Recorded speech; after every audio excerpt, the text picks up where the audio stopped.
There's no place in this world where I belong when I'm gone.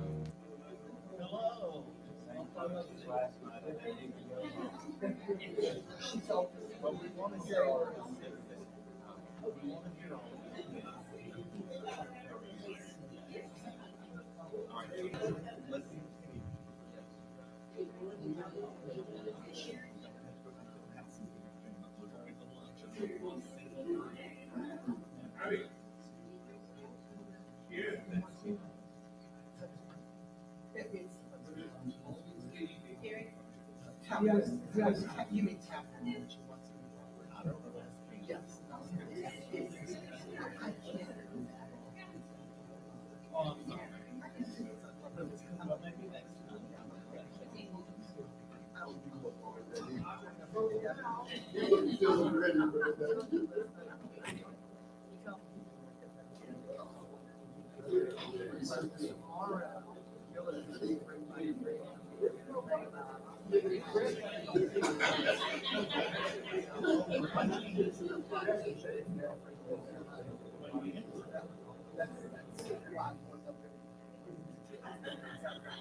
Yes.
Test, test, test, test.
Universalist Church of Roanoke. I'm Teresa Poole, and I'm your worship associate today. We want to welcome everyone to UUCR, and if you're here with us for the first time, a special welcome, and we hope you will join us for the coffee hour after the service, and that will be in our fellowship hall. We also want to say welcome to those joining us on YouTube. And if you have a special request that you would like to share during the Lifelines part of our service, please put that in the chat feature within the next 15 minutes. And usually on the Sunday that we have a guest speaker, we say our minister is the Reverend Walter Lepore, and he will return next week. However, he is with us today. So we're glad to have him here. Our guest speaker today is Bill Bestpitch. He's well known in our church and in our community. And I'm very proud to say that Bill is a fellow social worker, and he is someone who has truly lived out the values of being a social worker. I also consider Bill one of our men of wisdom. And also a gentle reminder that we all need to silence our cell phones so they will not interrupt the service. And you will see projected on the screen. Okay. The words of welcome. And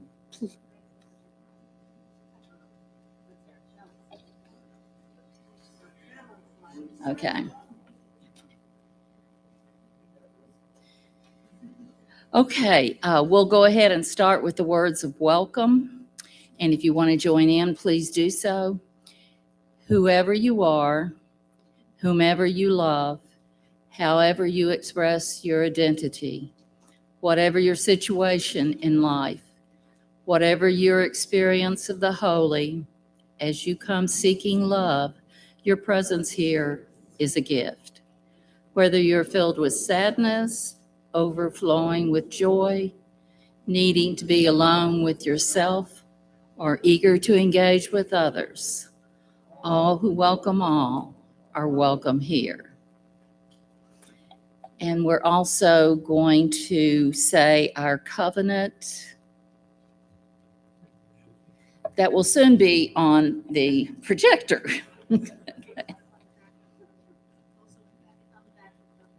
Okay, it's on the back of our program. Thank the Friskies for that. Okay. We commit to supporting each other with respect and direct communication as we work in community to explore spiritual growth and to be a force for good in the world. And Bill, opening words. Oh, y'all sing now? Okay.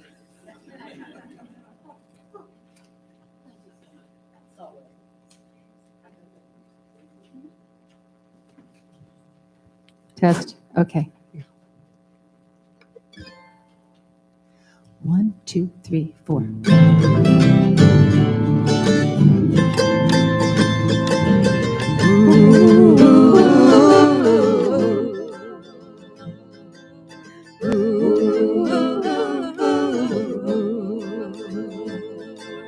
This train don't carry no gamblers. This train don't carry no gamblers. This train don't carry no gamblers, no crap shooters, no midnight ramblers. This train don't carry no gamblers. This train don't carry no gamblers. This train don't carry no jokers. Well, this train don't carry no jokers, no high-toned women, no cigar smokers. Well, this train don't carry no jokers. Well, this train don't carry no haters. Well, this train don't carry no haters. Well, this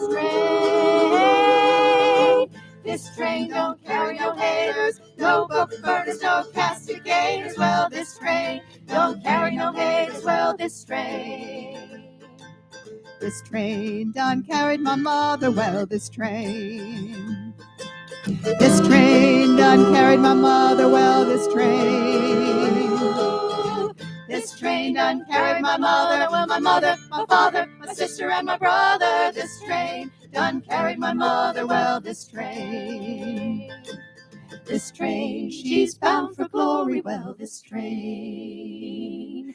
This train, she's bound for glory, well, this train.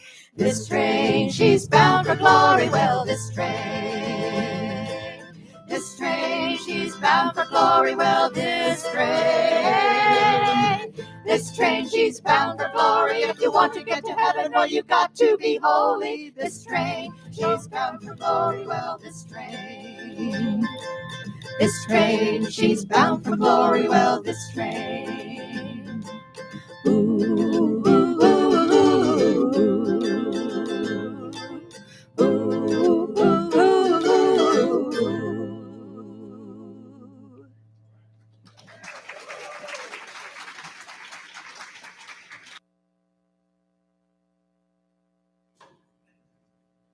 Still frisky after all these years. Thank you.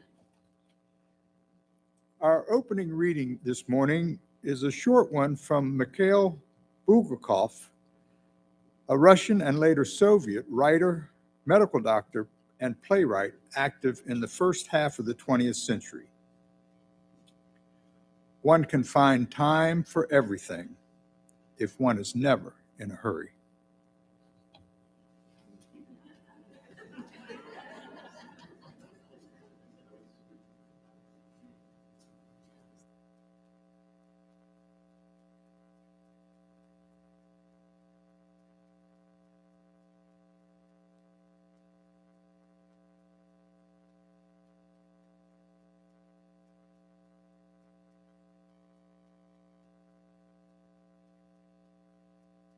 At our chalice lighting now, and then I believe that we're going to also have a song about that. Okay. Sorry, y'all.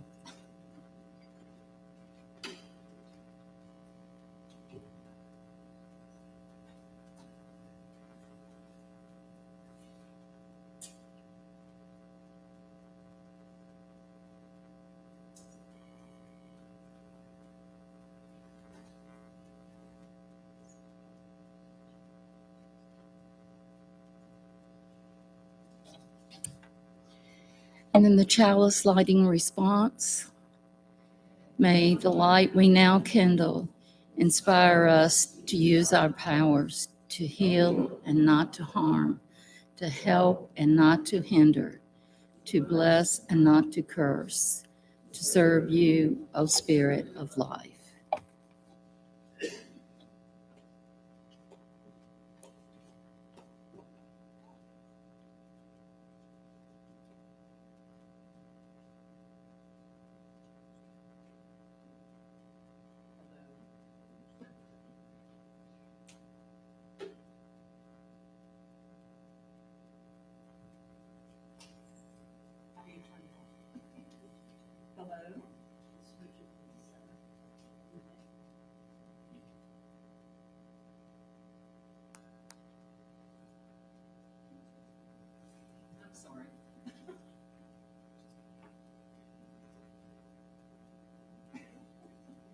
Speak loud enough, you can hear me. Sorry about that.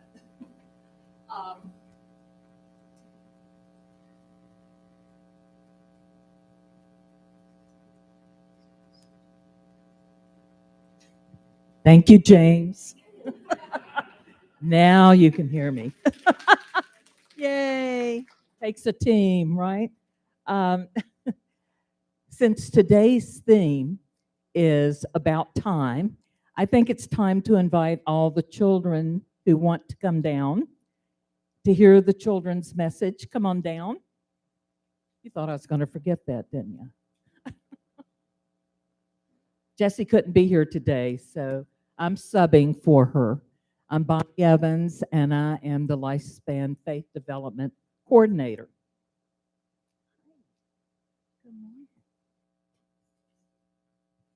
So we're going to talk about time today.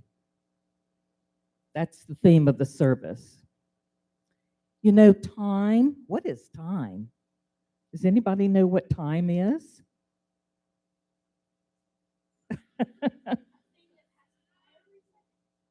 Yeah, that's one explanation. Yep. Well, we're going to talk about this unique concept that states that we all have the same amount of time in a day. How many hours a day do you have? 24. How about you? 24. How many hours, Malin, do you have in a day? 24. I have 24 also. We all have the same amount of 24 hours in a day.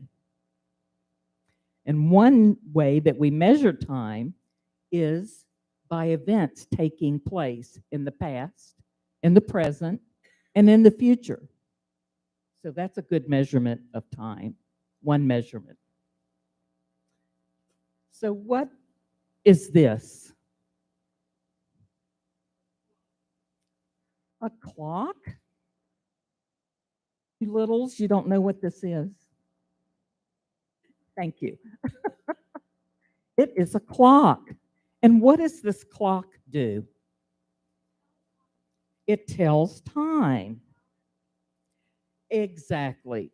That clock, all of our clocks and watches and whatever, measure time in seconds, minutes, hours, and days. Right. What way do we measure years? Does anybody know how we measure years? Think about it. Well, 12 months, yes, is a year. That's good. But what do we do to measure years? Good job, Malin. Malin said we celebrate the new year. Very good. You know what? That was the last thing I put on my list. Very good, Malin. What else do we do to celebrate a measurement of a year? Something really obvious. Yes? A calendar. How about birthdays? Duh. We celebrate birthdays. That is the measurement of another year in our lives, right? That's another measurement of time. Are there other ways that we tell time without looking at a clock? Yes.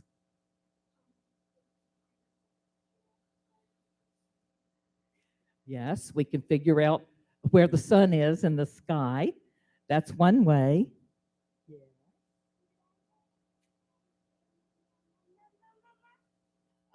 Okay. All right. How about something that just happened a few minutes ago? How about when we ring the bell on Sunday mornings here at church? What does it mean? Yes, that it's time to be quiet and get in a certain frame of mind and start church.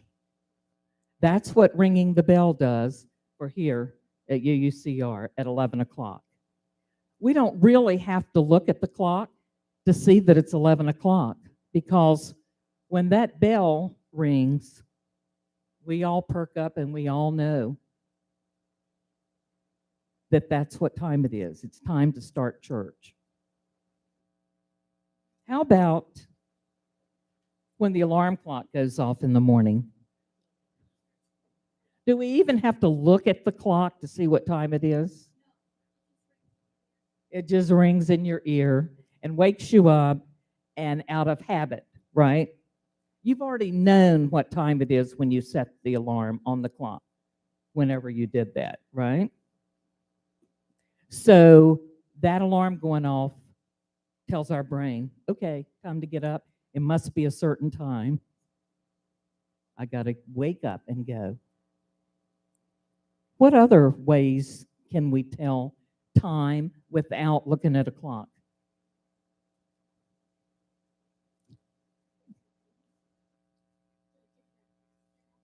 Yes, by different events that happen on a regular basis. How about when you're at school during a regular school day? What happens? Malin, let's give somebody else a chance. What else happens? Is Malin the only one that goes to school or wakes up in the morning? Or I know he's not. You're all here. What happens at school that you don't even have to look at the clock to tell what time it is and what happens next? Yes. Yes. The bell rings. The bell rings to start school. You don't have a bell at your school? How do you all tell time at your school? Okay. Well, when I went to school, that was a long time ago. I think, and when my children went to school, the bell rang, and that's when school started. And then a different bell rang to change classes. And yet, our favorite bell of the day rang to say, okay, school's over, time to go home. So, what do you think about time? Have you ever really thought about time in those terms before, really? I know, usually, you know how I think of time is I'm running late, or I've run out of time, or I have so much to do in this short amount of time. A lot of us are like that, I think. So I'm sure that Mr. Bestpitch is going to give us some really good insights into time and to take your time. And so, you know what? Right now, I think it's time that we went upstairs to Jedi Academy. What do you think? Are you ready? We're going to have a good time today. Thank you all.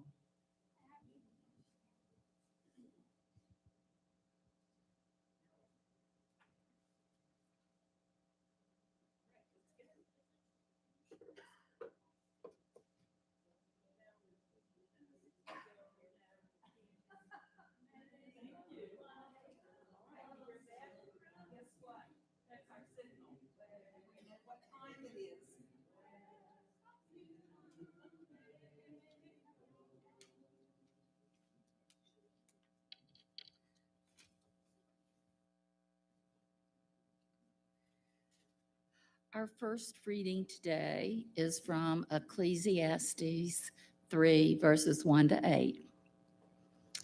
There is a time for everything and a season for every activity under heaven, a time to be born and a time to die, a time to plant and a time to uproot, a time to kill and a time to heal, a time to weep and a time to laugh, a time to mourn and a time to dance, a time to scatter stones and a time to gather them, a time to embrace and a time to refrain, a time to search and a time to give up, a time to keep and a time to throw away, a time to tear and a time to mend, a time to be silent and a time to speak, a time to love and a time to hate, a time for war and a time for peace.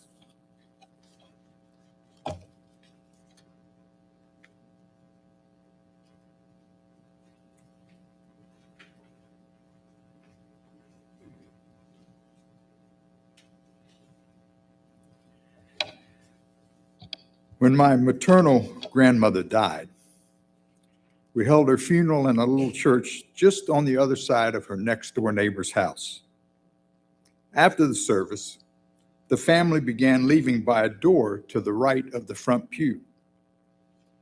As she neared the door, my Aunt Julia began sobbing loudly and shaking without moving any closer to the exit. 2 or 3 people suggested that she pull herself together and come along. I quickly stepped over, put my hand on her arm and said, Aunt Julia, take all the time you need." She sat down on the front pew, took a couple of deep breaths, and in a few seconds, she was fine. I spent a lot of time around my paternal grandfather when I was growing up. He had some unusual sayings that I've never heard anywhere else. When he saw a steady rain, he would grin and say, "Well, if it don't rain now, it'll miss a good chance." As a kid, I just thought that was hilarious, and I think of it almost every time it rains. I didn't really understand another thing he often said: "Life's too short to hurry." I must have heard him say it at least 100 times, but I never heard him say it to my grandmother. I was too young to know how short life is and what's wrong with hurrying anyway. I finally realized that was his way of saying, take your time. Rushing can create unnecessary stress and cause you to make mistakes. Now I find it to be a very useful little phrase, and I encourage you to try it. For example, the next time you're in an aisle at the grocery store that is blocked by another shopper who seems to be examining every label on the shelf, just wait patiently for a few seconds. In less than a minute, the other person usually realizes what's happening and apologizes profusely. It really surprises people when you smile and say, "That's okay.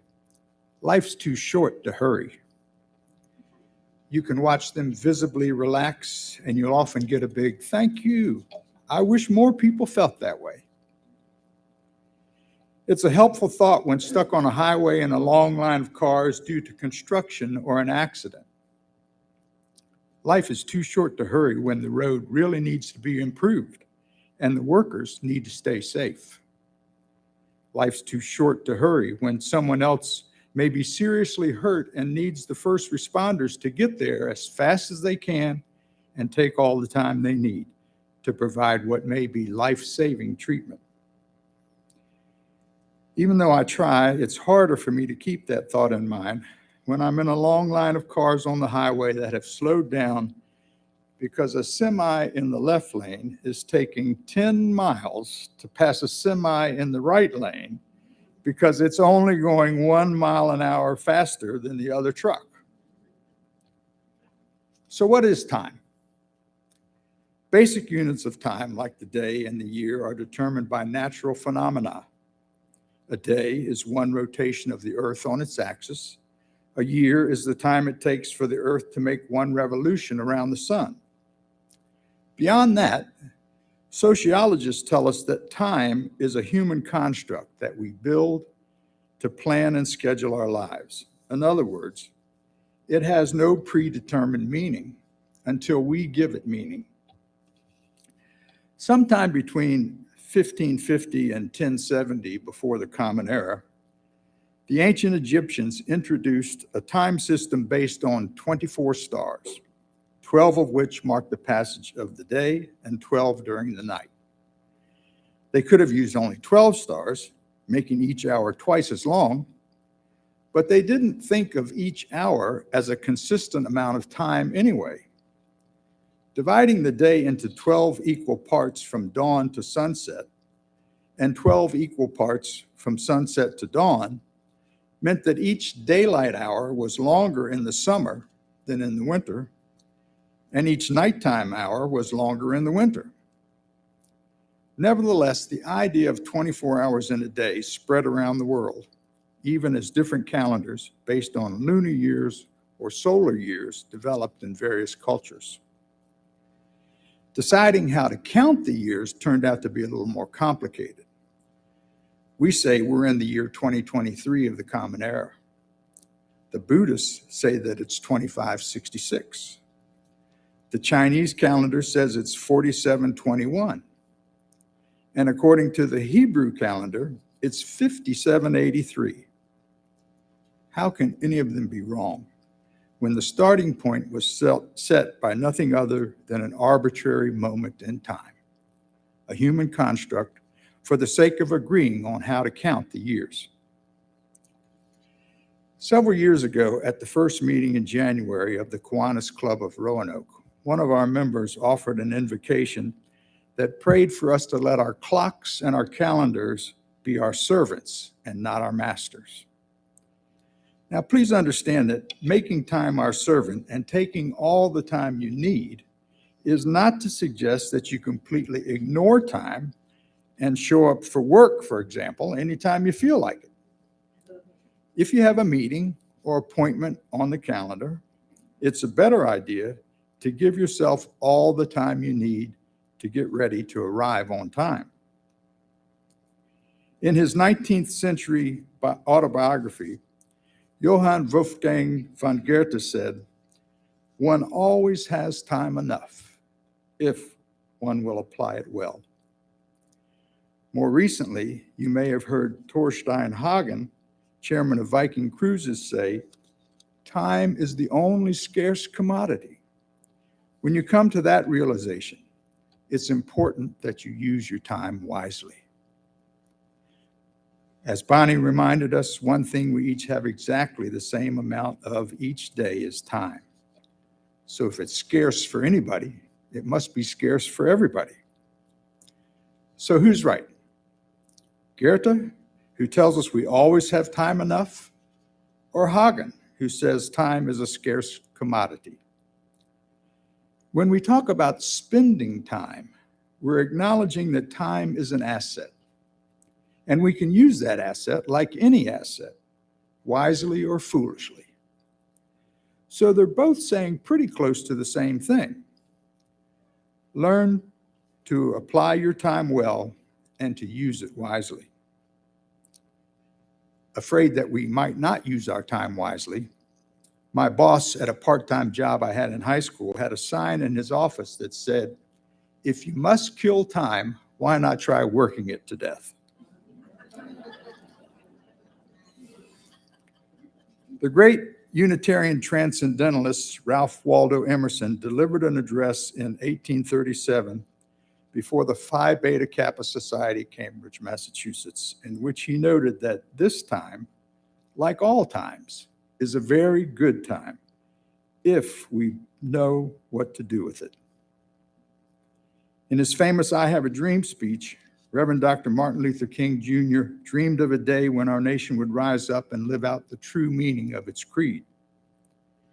That was 1963, 60 years ago. The question for us as Unitarian Universalists today might be, how much time do we need to live out the true meaning of our covenant, to be not just a place to work in community to explore spiritual growth, as important as that principle is, but to be a force for good in the world? And to follow up on Emerson's quote, do we really know what to do with the time we have? That question suggests another perspective on taking all the time we need. That is to keep on taking as much time as we need while continually applying our time well and using it wisely. Hours and days and years invested in pursuing a worthy goal should never be wasted by deciding that we've spent enough time on whatever it is and it's time to walk away, letting all that time go straight down the drain. That must be what John Randolph of Roanoke meant when he said, "Time is at once the most valuable and the most perishable of all our possessions." And for the record, that's Roanoke Plantation in Charlotte County, near the section of the Roanoke River that's also called the Stanton River, not what we now call the Roanoke Valley. In a 1962 address at the University of California, Berkeley, President John F. Kennedy recalled a famous French marshal who once asked his gardener to plant a tree. The gardener objected that the tree was slow growing and would not reach maturity for 100 years. The marshal replied, "In that case, there's no time to lose. Plant it this afternoon." We don't know how much time it will take for us to live out our covenant. We do know that if we're going to take all the time we need, there is no time to lose. So how do we live out our covenant? On April 23, we heard about 16 different ways to spend time serving our congregation and the wider community. The Family Promise Program for homeless families, the Caring Committee that shares the joys and concerns of our fellow members and spends their time helping to meet their needs, the Auction Committee that organizes a significant fundraising event every year, the AV team that makes every Sunday services a multimedia production, the Connections team, helping new members find their places in our community, the Grounds team that enhances the image we share with our neighbors, the Pride Committee that honors our LGBTQ plus community, the Coffee team, without which we would lose a lot of opportunities to chat with new faces and old friends, the Green team that helps us live out our respect for the interdependent web of all existence, the Racial Justice team that keeps us focused on the work of racial reconciliation,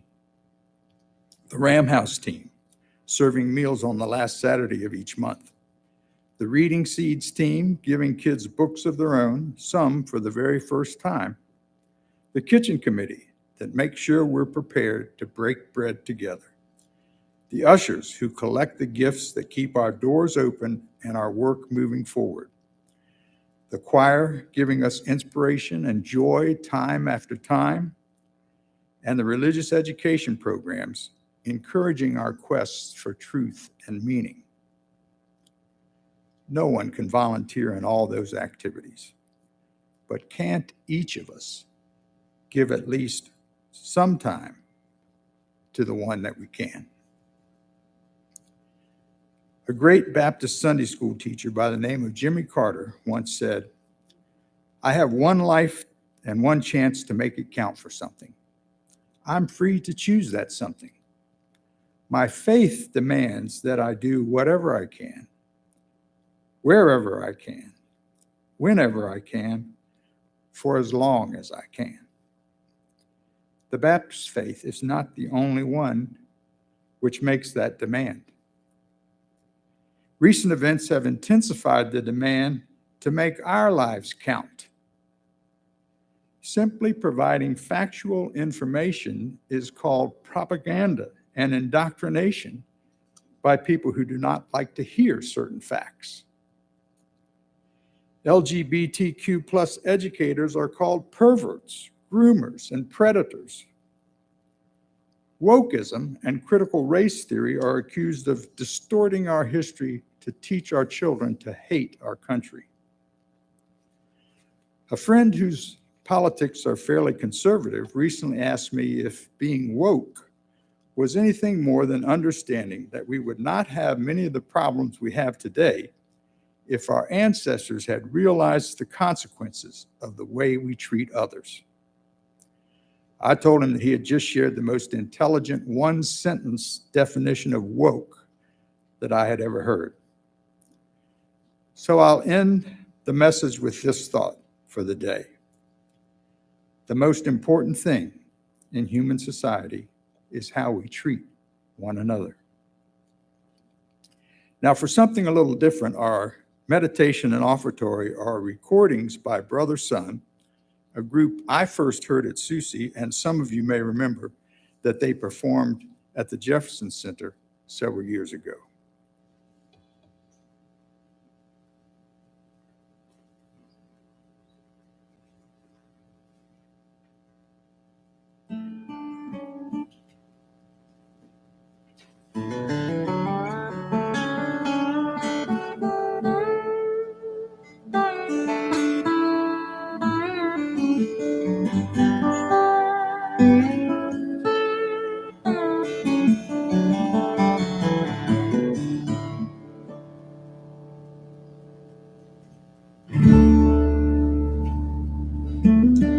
Some hands have held the world together.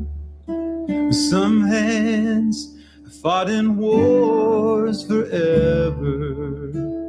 So tell me, what shall I do with these hands of mine? Some hands have blessed 1,000,000 people. Some hands help free the world from evil. So tell me, what shall I do with these hands of mine? What shall I do with these hands of mine? What shall I do with these hands of mine? The world could use a hero of the humankind. So tell me, what shall I do with these hands of mine? Some hands can stop a life from dying. Some hands comfort a baby crying. So tell me, what shall I do with these hands of mine? What shall I do with these hands of mine? What shall I do with these hands of mine? The world could use a hero of the humankind. So tell me, what shall I do with these hands of mine?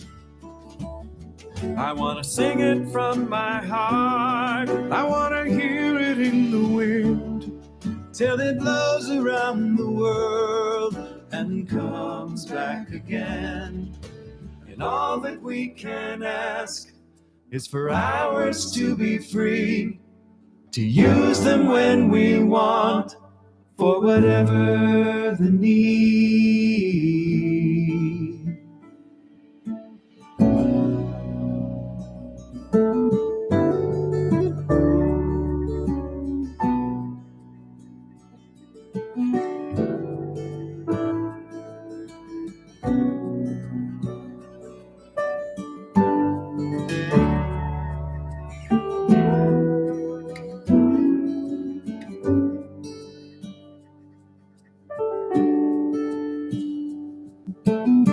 Some hands, they give voice to a nation.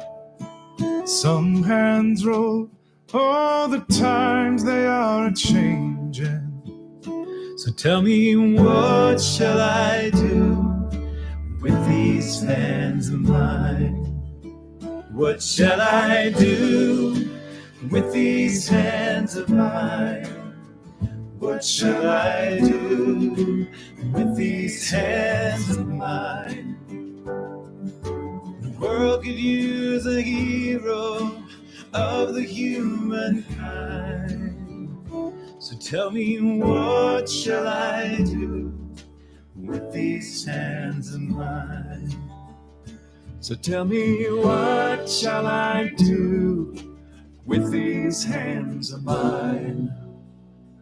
Tell me, what shall I do with these hands of mine?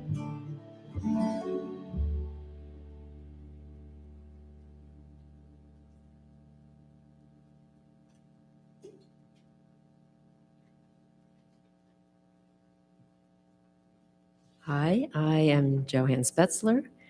Something that didn't make the program was a special collection that was happening today. As you know, our normal collections go to support the work of all the church programs. And 4 times a year, we do a special collection for a local nonprofit group that someone has sponsored, and we voted on the previous annual meeting.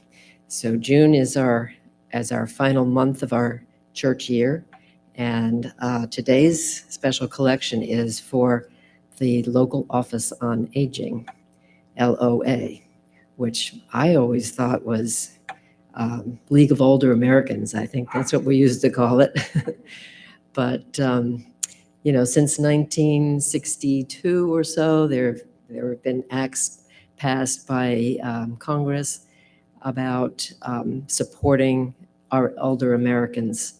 And so in District 5, the local Office on Aging in Roanoke covers the whole 5th district and provides not only Meals on Wheels services, which is the main thing that most people associate with LOA, but there are over 30 programs that they provide.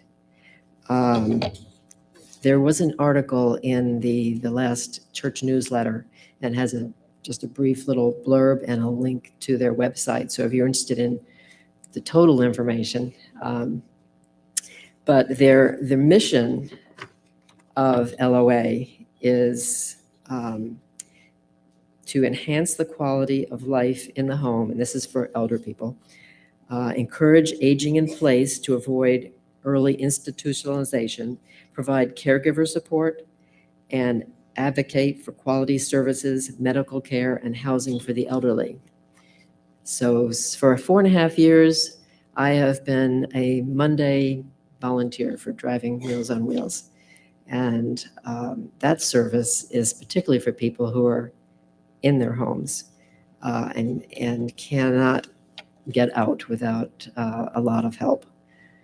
But there are other programs that LOA offers, weekly dining programs for people who can get out, balance education. They have social workers that help people navigate Medicare and caregiver services, and so much more.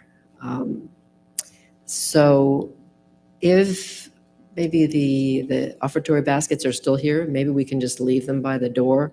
And if anybody wants to put in an extra donation toward that, everything that's collected today, plus any check that you send to the church, or if you go on the church online giving site, the Vanco, for the next few weeks will go toward this special collection. And some people ask, well, since a lot of the support for LOA comes from government grants and things, what can our gifts provide? I talked to someone over there and they said that right now, even though they're serving 570 meals a day in this region, that we still have a long waiting list, and any extra funds that they get help to provide the services to add more people to these programs. So thank you very much.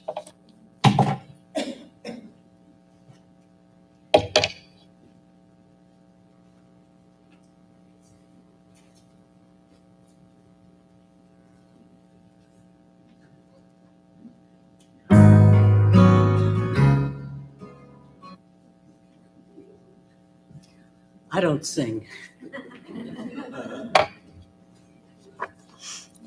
In public, anyway. I'm Terry Smith, and I'm here to share our weekly installment of Lifelines, the joys and concerns that members of our church community would like to have everyone know about. If you want to share some news, you can put it in the Lifelines Journal, which is on the altar before and after church. You can send it into the church office, or you could contact a member of the caring committee with your news. We have one bright piece of news today, and it's from Sally Garber, who happens to be the chair of our caring committee. She wants us to know she couldn't be prouder of her granddaughter, Abby Garber. Abby was salutatorian of her graduating class at Eastern Mennonite High School on June the 3rd. Abby also earned honors in 6 subject areas, and she graduated summa cum laude. She will be attending Wellesley in the fall. A chip off Sally's block, for sure. If you would like to share a silent joy of concern or concern from your heart, This is the time where we invite you to come up and light a candle. Maybe someone will come with me so we could use both, come and help me so we could use both sides of the altar.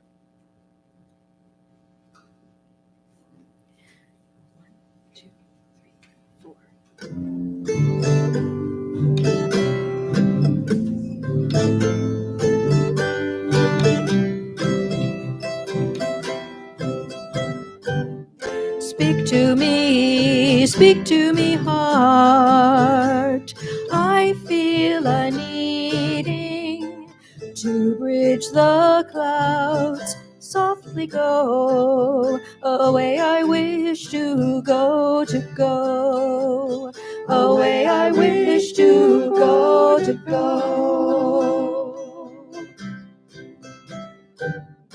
Oh, you ride, surely dance in the ring, backwards and forwards. Those who see, hear the glow, a glow we all will know and know, A glow we all will know and know.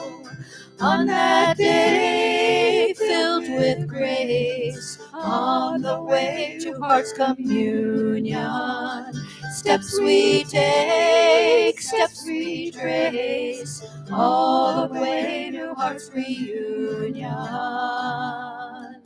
Oh, as the cross will cross again. Oh, as the cross will cross again.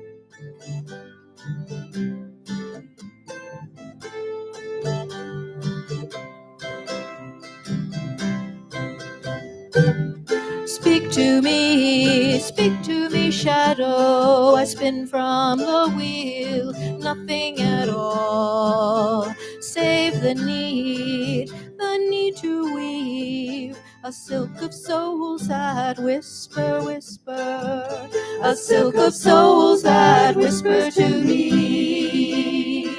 Speak to me, heart, all things renew. Hearts will mend round the bend. As the cross will cross again. As the cross will cross again. On that day filled with grace, on the way to heart's communion, steps we take, steps we trace, all the way to heart's reunion. Oh, as the cross will cross again. Oh, as the cross will cross again. Oh, as the cross will cross again. Rise up, hold the reins, hold me, I don't know when. Hold tight, bye-bye, as the cross will cross again. As the cross will cross again. As the cross will cross again.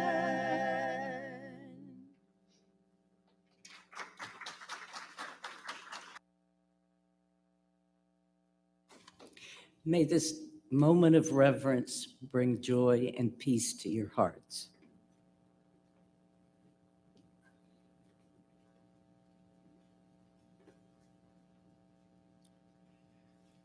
We got a little bit out of order, but since we have time, I'm going to ask James if he can share When I'm Gone, written by Phil Oakes, and also a recording by Brother Son before we do the closing reading.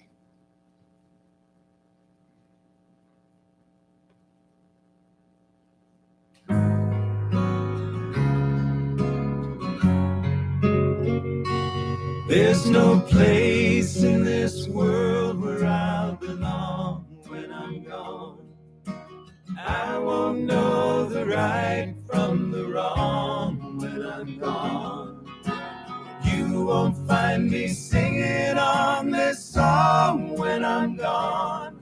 So I guess I'll have to do it while I'm here. I won't feel the flowing of the time when I'm gone. All the pleasures of love will not be mine when I'm gone.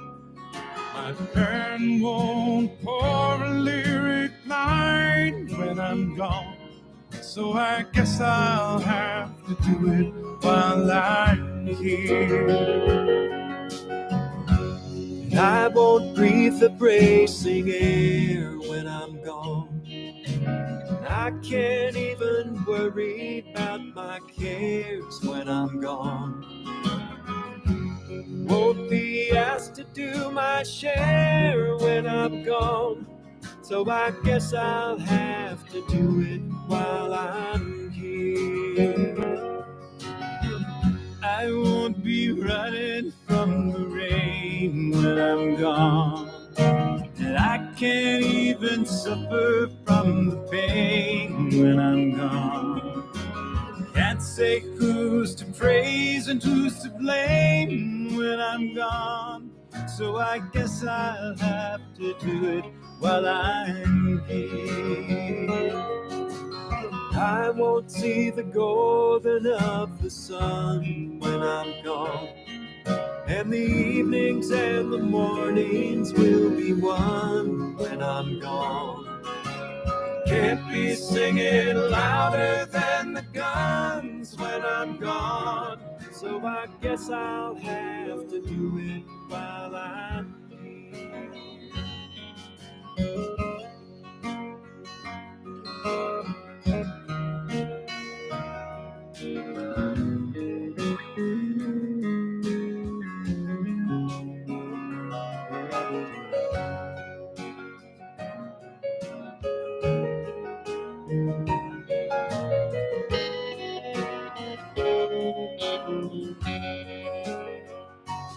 All my days won't be dances of delight when I'm gone. And the sands will be shifting from my sight when I'm gone. Can't add my name into the fight when I'm gone. So I guess I'll have to do it while I'm here. I won't be laughing at the lies when I'm gone. I can't question how and oh why when I'm gone. Can't live proud enough to die when I'm gone. So I guess I'll have to do it while I'm here. There's no place in this world where I belong when I'm gone. I won't know the right from the wrong when I'm gone. You won't find me singing on this song when I'm gone. So I guess I'll have to do it. I guess I'll have to do it. I guess I'll have to do it while I'm here.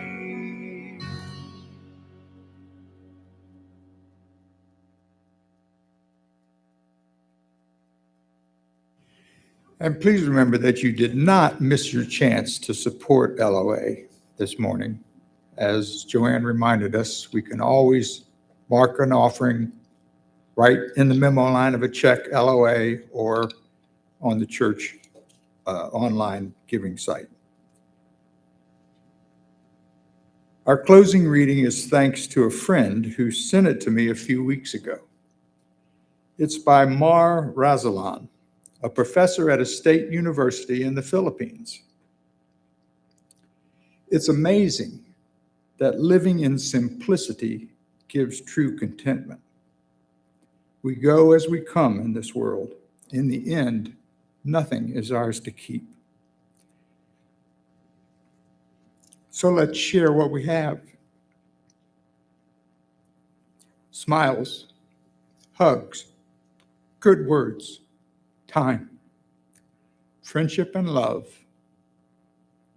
Love more, hate less, ignore critics, and enjoy life. Life is so short and too precious to waste it on worries.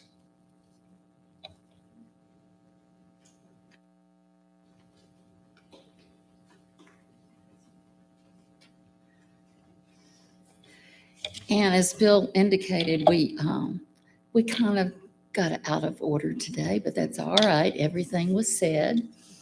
But I'd like to thank Bill for his guidance today and his words. They were very wise.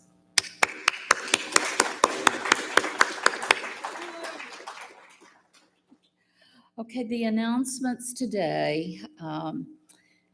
On the inside second page, with the announcements are listed, talking about popcorn theology. The first session on that is going to be June 29th. Air quality, everybody is aware of, and that has affected religious education activities. And then also in our bulletin today and our weekly update that's sent electronically, information about the Green Team. Also, a reminder that the Roanoke Juneteenth celebration is on next Saturday, June 17th. Bill, which park? Eureka Park. And last year, I didn't get there till about 1 o'clock, and some of those food trucks were sold out, y'all. So you might want to think about coming early, and they have entertainment all day long. It's really a fun event. And a reminder, and I have not checked this out with Rev Walter, so I guess he will yell at me at the WA meeting tomorrow. But our Pride celebration, June is Pride Month, but some of the Pride members of that committee are going to General Assembly this year. So we're not going to be able to have it until July 4th weekend, but we'll have a Pride celebration during coffee hour. So keep that in mind, and it will be tasty. Okay, and now our Friskies once again are going to give us some wonderful music. Our final song is not Closer to Fine. It is Let Your Love Flow.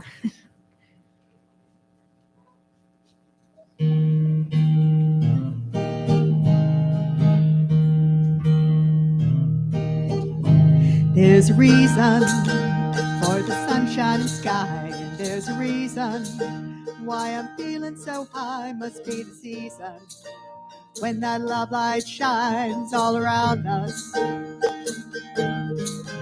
let that feeling grab you deep inside and send you reeling where your love can't hide, and then go stealing through the moonlit night with your lover.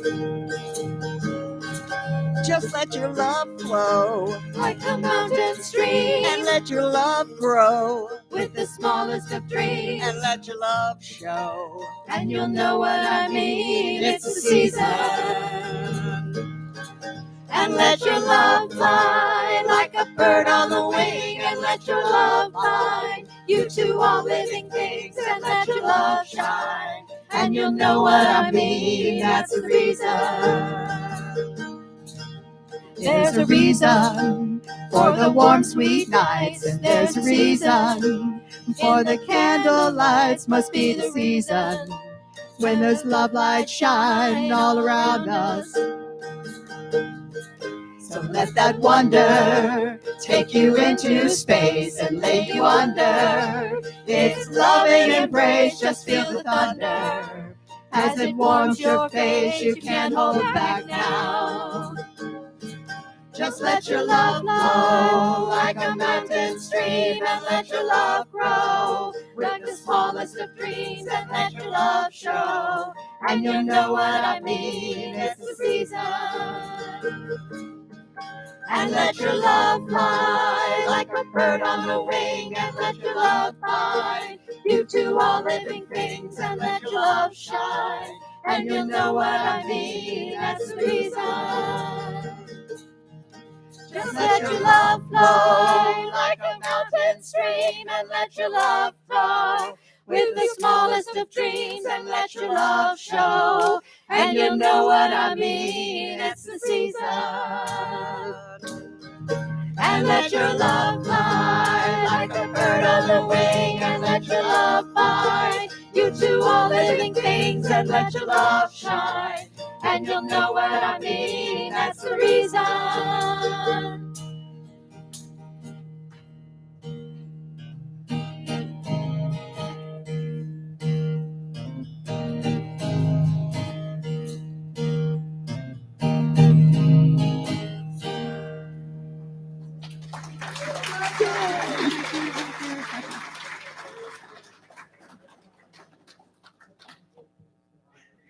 Aren't we lucky?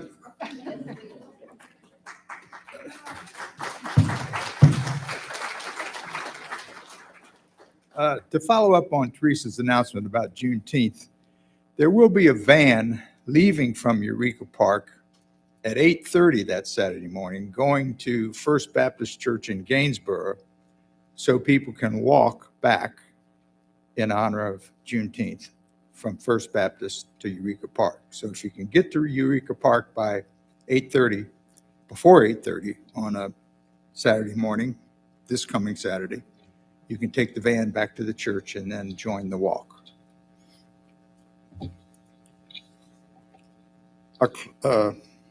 It's extinguishing the chalice.